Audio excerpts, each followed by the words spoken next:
Mina olen Laine ja ma olen osalenud neurolingvistilise programmeerimise koolitustel alates 1999. aastast.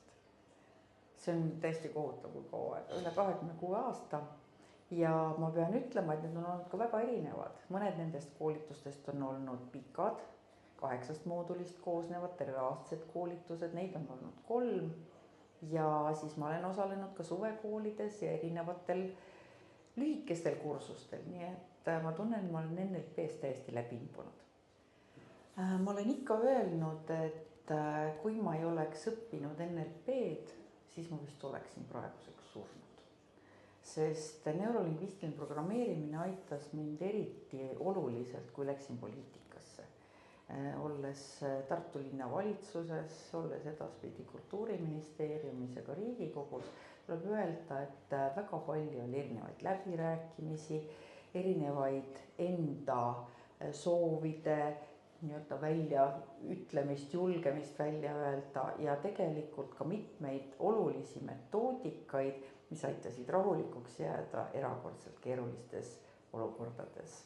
Nii et elu päästja.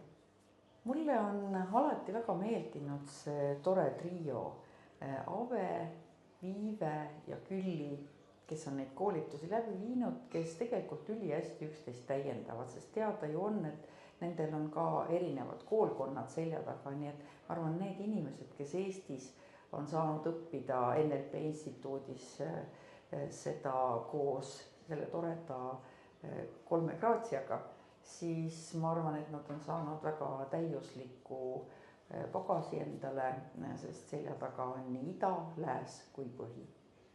Ma arvan, et koolitusi ma soovitaksin absoluutselt kõikidele.